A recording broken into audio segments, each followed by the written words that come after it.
Hey guys, I hope everyone is doing well. As you can see, I have a new look. I have some glasses. My contacts had infected one of my eyes, so the doctor told me to pick out some glasses, and I hadn't worn any since the 6th grade, but picked some I liked, and so far I've been liking them, so I'll be doing a few videos in these frames.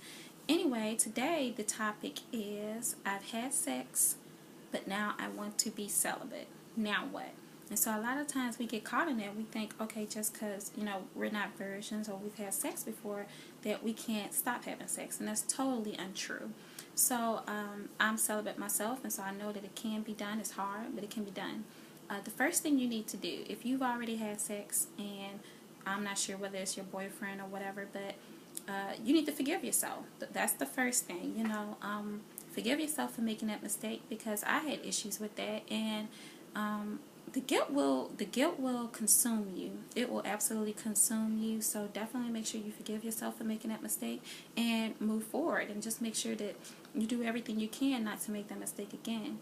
The next thing, if you are single and you're trying to be celibate, then you want to make sure whatever guy steps to you, whomever you consider dating, that he is on the same page with you. You want to make sure that he agrees to celibacy, and that he can handle that. And so while y'all are courting, just make sure you are making known, what your standards are. And so, if you're single, just make sure you're not getting into anything with a guy who believes in having sex, because he will totally throw you off course. And temptation is very, very hard, even if he has the best of intentions. You're both human, especially if you've had sex before, and so you want to make sure y'all both are on the same page, and y'all both have the same goal to make sure that y'all don't have sex, because when you get tempted, somebody's going to need to keep the other person in check. So if he is not on the same page with you, and you're single and you're dating, or if you're in a relationship and he's not on the same page with you, then of course when you get tempted or you're weak, guess what? He's going to encourage sex, and then there's your goal out the window. So the next thing is, if you're in a relationship, so you're in a relationship and you and your boyfriend have been having sex, then all of a sudden, you have been feeling bad about it, or you just want to try celibacy. Okay, well, what you need to do is have a talk with him. You shouldn't be in a relationship with anyone that you cannot talk to about these kind of things anyway, and who wouldn't understand you. So just have a talk with them. Tell them, I know we have had sex before, but tell him why you're having these feelings. Tell him why you want to be celibate, and he should go along with that. He should have that same goal. He should kind of adopt that. Now, if he does not, and y'all been together for a while, then you kind of have to question why he's in that relationship, especially if he is saying, okay, no, we're going to have sex, or baby, I'm not really feeling that idea. He should be someone who wants to encourage you to accomplish your goals, who should not want you to kind of sacrifice your self-dignity and respect. So, like I said, anybody can have sex. Sex is not required for a relationship, regardless of how old you are. If you're not married, like me, you shouldn't be having sex anyway. But since that is the norm, you kind of want to ask yourself, okay, he should be with me for me. We've been together for such odd months or years, and all I'm taking away is sex. So if all I'm taking away is sex, and he's threatening to leave, then what is he really with me for? He should be liking me for my personality, for my spirit.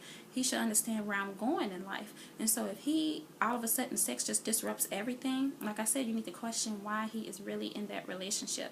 Because any chick can give him sex. Anybody walking around have the same thing. I mean, they can do the same stuff. So you really have to wonder, what is different from me? And because I took sex out of the equation with us, why does he want to leave? And so, like I said, if you're in a relationship with someone, he should want you to accomplish those goals. So he definitely should not be putting you in situations where it would be hard or tempting. With that being said, I want to go right into staying encouraged and how to stay celibate. And you have to make sure you're always staying encouraged. Temptation is very, very hard, especially if you're dating someone, or even when you're single. It's very, very hard not to have sex. So whatever your reason is, go back to the basics. Whatever the reason is that you started to be celibate. For me, it was biblical, and biblical principles, and you're not supposed to have sex if you're not married, and it just increases your self-worth. For me, it did so much. My life changed when I made the decision to be celibate. So for me, that's my reason. So I keep that reason with me all the time, 24/7. My Bible goes with me to work. It goes with me if I'm running to the store. It goes with me if I'm on a date. You know, I keep it in the car, but you just never know what'll happen. And it just keeps me calm. And anytime I'm tempted, anytime I'm angry, I just go, I open the word, and bam, there it is. So for you, whatever the reason is, you know, whether it's a friend or, you know, you saw this movie and you're looking up to this person who is actually being celibate and you want to try it, then write that reason down. Put it in your purse. If you're in school and your reason for being celibate is also biblical, then make sure you get one of those little small Bibles and you can keep it in your purse. And whenever you get tempted or something, you can run and you can open it up. You know, so just always keep those reasons with you, because you're not perfect, and even with the best of intentions, you know, you may fall. And so you want to make sure you do everything you can to prevent you from yielding to temptation and having sex. The next thing I want to say is that there are a lot of celebrity couples that are being celibate. You know, being celibate and not having sex in a relationship is actually becoming quite popular. So, you know, don't think, oh, nobody's doing that, everybody's having sex. No, everybody's not having sex. You know, there are more versions than you think that are around, you know, in the United States and in the world. And you look at Megan Good and her husband Devon Franklin and how they never had sex before they got married.